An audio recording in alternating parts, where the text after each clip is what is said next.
Hi everyone and welcome back to the channel. About 3 weeks ago I did a Beatles Trivia Quiz and I promised to give the answers on an upcoming video. Today I will be going through the questions again but with the answers straight after. So if you've missed the first video, you could, if you wanted, pause and see if you can answer after each question. Okay, let's get on with it. Right, and I went through 20 statements and they were either true or false. So all you've got to do is say whether they are true or false. And the first question: the first cover of a Lennon and McCartney song was Kenny Lynch's version of Misery.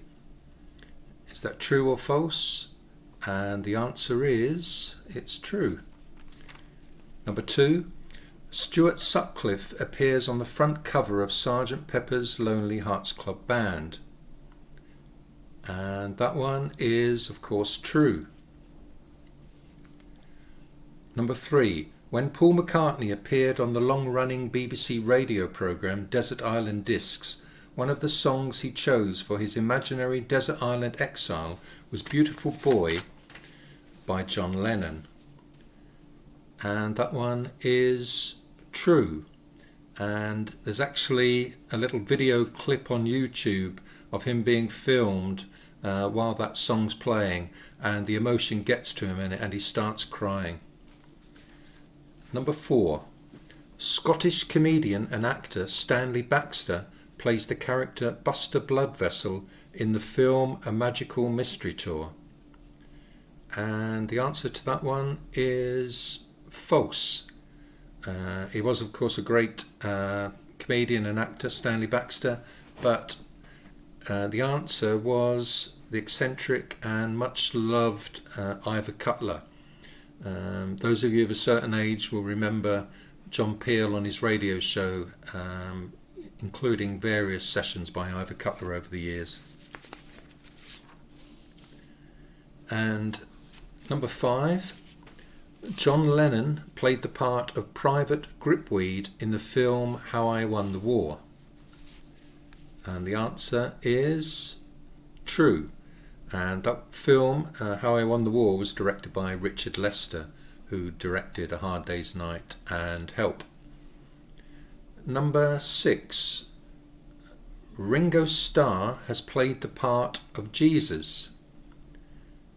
And the answer is true.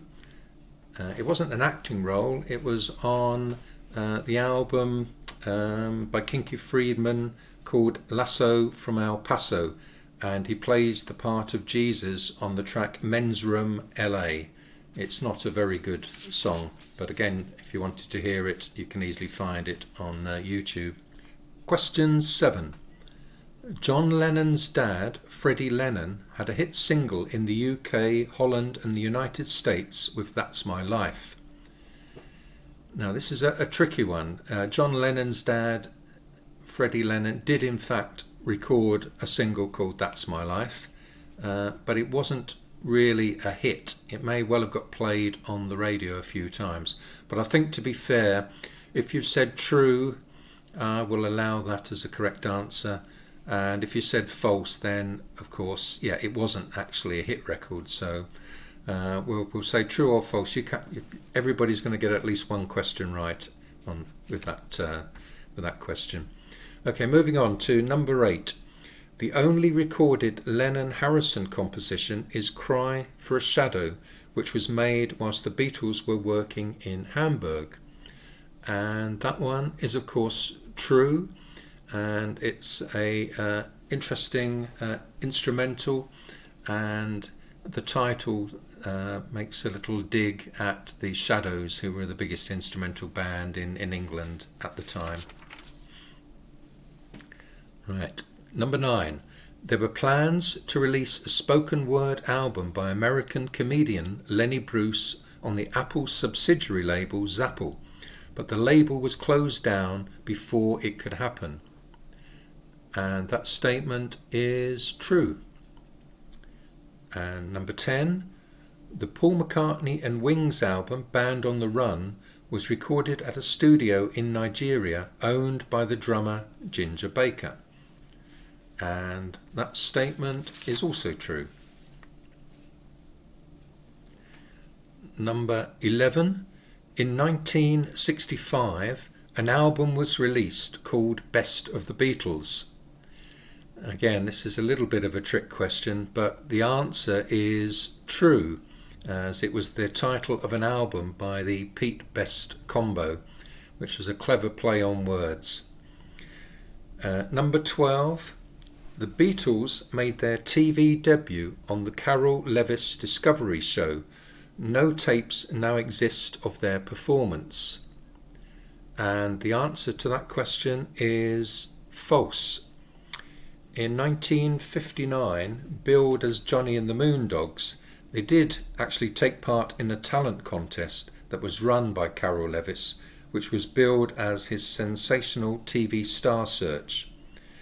Their TV debut didn't come until October 1962 on a program called People and Places, and it was a program that was broadcast only in the northwest of England in the Granada region.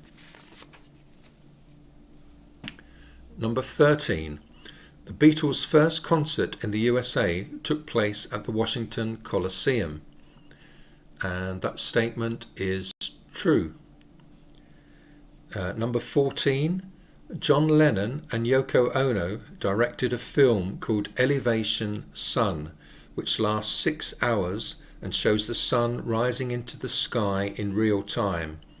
The film critic in the London Times newspaper described it as a wonder of avant-garde cinema and a meditative masterpiece.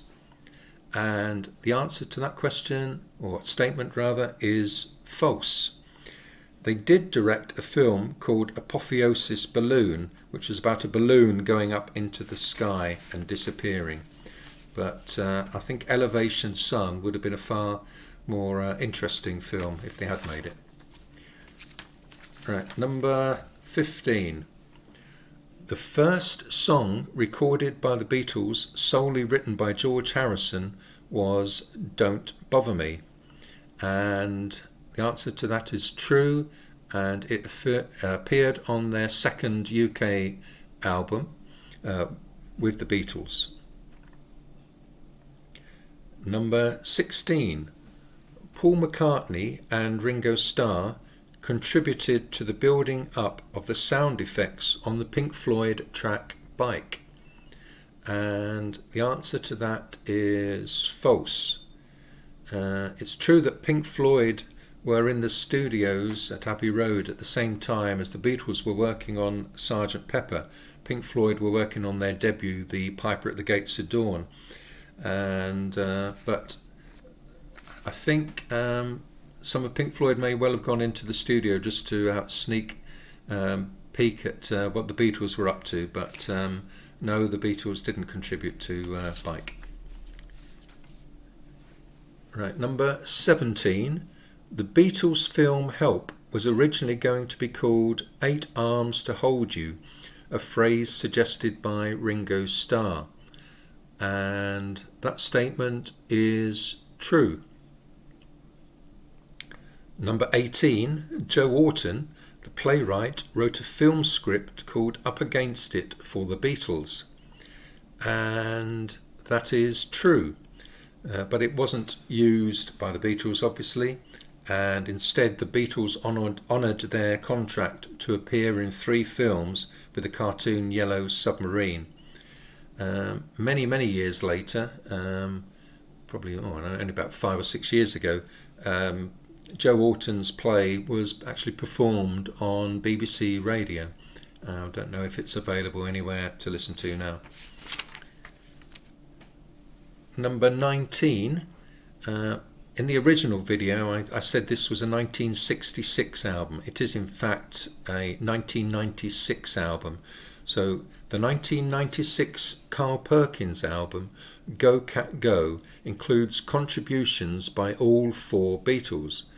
Is that true or false? And the answer was, it is true. Amazingly, the 3 surviving Beatles at that time all appeared on new tracks with Carl Perkins, and John Lennon's contribution was a performance taken from the live Peace in Toronto album. And finally, number 20, the Voyager Golden Records included on the two Voyager spacecrafts launched in 1977 contained one song by the Beatles, I Want to Hold Your Hand. And the answer to that is false. Now you'd think they would have included a track by the Beatles on that disc. I know they included Chuck Berry, and I would have thought I Want to Hold Your Hand would have been the perfect song to include. But in 2008, Across the Universe was beamed towards the North Star Polaris by NASA. So there is a Beatles song hurtling through space, and hopefully will be heard by intelligent alien life at some point in the future.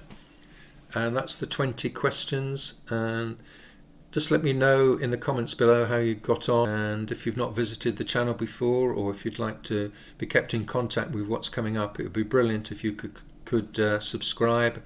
You just need to hit the button at the top of the page, and also please leave your comments, because that's the fun bit about doing the videos, is when you do get comments to reply to and get people's views on what you've done. So okay, bye for now, and I'll be posting another video in the next couple of days or so.